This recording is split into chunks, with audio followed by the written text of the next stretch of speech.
Women of the Bible, Deborah, starting at Judges chapter 4, verse 1. After Ehud's death, the Israelites again did evil in the Lord's sight. So the Lord turned them over to King Jabin of Hazor, a Canaanite king. The commander of his army was Sisera, who lived in Harosheth Hagoyim.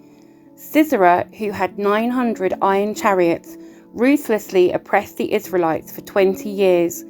Then the people of Israel cried out to the Lord for help. Deborah, the wife of Lapidoth, was a prophet who was judging Israel at that time. She would sit under the palm of Deborah, between Ramah and Bethel in the hill country of Ephraim, and the Israelites would go to her for judgment. One day she sent for Barak, son of Abinoam, who lived in Kadesh in the land of Naphtali. She said to him, "This is what the Lord, the God of Israel, commands you. Call out 10,000 warriors from the tribes of Naphtali and Zebulun at Mount Tabor. And I will call out Sisera, commander of Jabin's army, along with his chariots and warriors, to the Kishon River. There I will give you victory over him." Barak told her, "I will go, but only if you go with me." "Very well," she replied, "I will go with you, but you will receive no honour in this venture, for the Lord's victory over Sisera will be at the hands of a woman." So Deborah went with Barak to Kadesh. At Kadesh, Barak called together the tribes of Zebulun and Naphtali, and 10,000 warriors went up with him. Deborah also went with him. Now Heber the Kenite, a descendant of Moses' brother-in-law Hobab, had moved away from the other members of his tribe and pitched his tent by the oak of Zananim near Kadesh.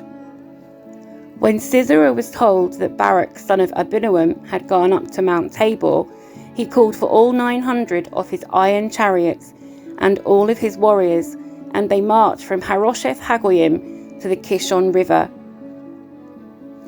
Then Deborah said to Barak, "Get ready, this is the day the Lord will give you victory over Sisera, for the Lord is marching ahead of you." So Barak led his 10,000 warriors down the slopes of Mount Tabor into battle. When Barak attacked, the Lord threw Sisera and all his chariots and warriors into a panic. Sisera leaped down from his chariot and escaped on foot.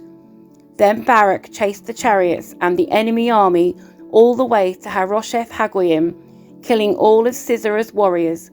Not a single one was left alive. Meanwhile, Sisera ran to the tent of Jael, the wife of Heber the Kenite, because Heber's family was on friendly terms with King Jabin of Hazor. Jael went out to meet Sisera and said to him, "Come into my tent, sir. Come in. Don't be afraid." So he went into her tent, and she covered him with a blanket. "Please give me some water," he said. "I'm thirsty." So she gave him some milk from a leather bag and covered him again.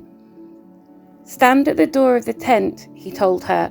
"If anybody comes and asks you if there is anyone here, say no." But when Sisera fell asleep from exhaustion, Jael quietly crept up to him with a hammer and a tent peg in her hand. Then she drove the tent peg through his temple and into the ground, and so he died. When Barak came looking for Sisera, Jael went out to meet him. She said, "Come, and I will show you the man you are looking for." So he followed her into the tent and found Sisera lying there dead, with the tent peg through his temple. So on that day Israel saw God defeat Jabin, the Canaanite king, and from that time on Israel became stronger and stronger against King Jabin until they finally destroyed him.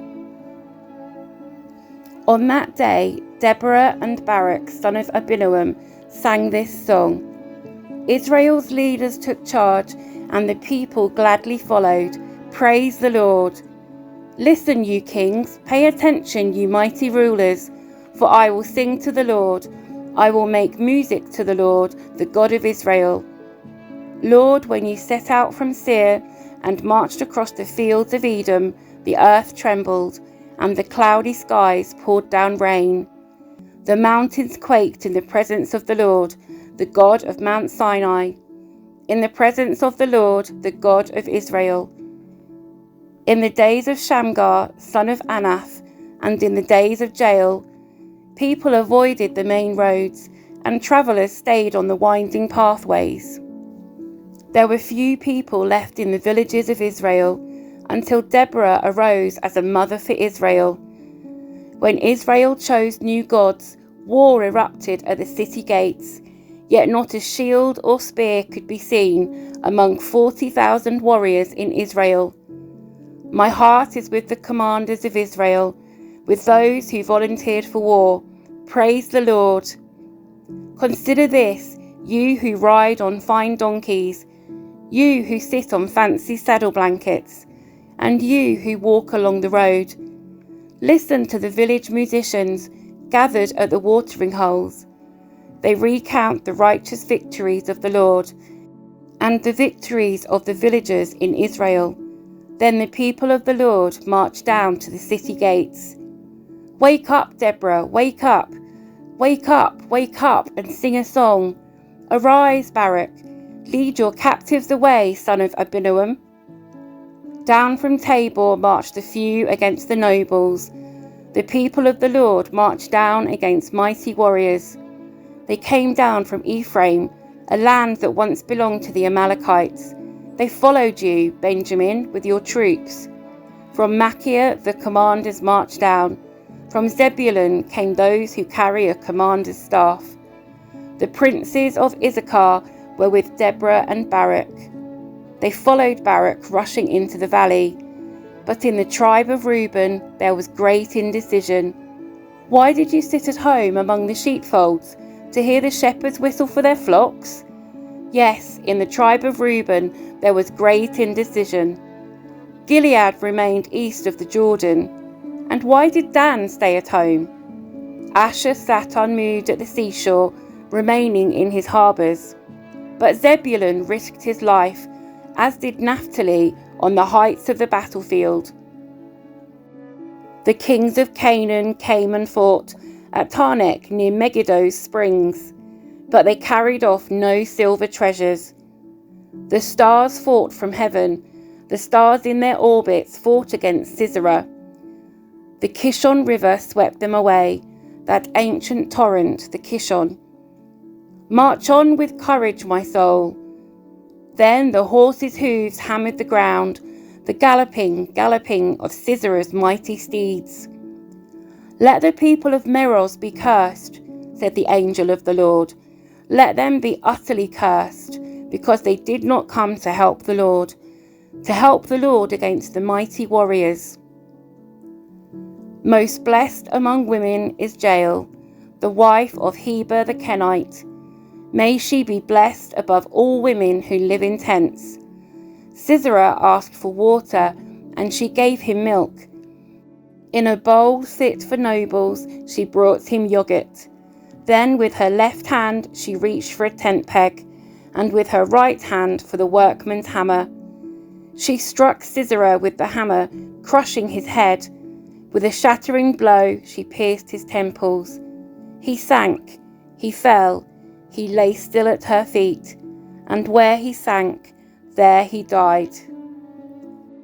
From the window Sisera's mother looked out. Through the window she watched for his return, saying, "Why is his chariot so long in coming? Why don't we hear the sound of chariot wheels?" Her wise women answer, and she repeats these words to herself. They must be dividing the captured plunder, with a woman or two for every man. There will be colourful robes for Sisera, and colourful embroidered robes for me. Yes, the plunder will include colourful robes embroidered on both sides. Lord, may all your enemies die like Sisera, but may those who love you rise like the sun in all its power. Then there was peace in the land for 40 years.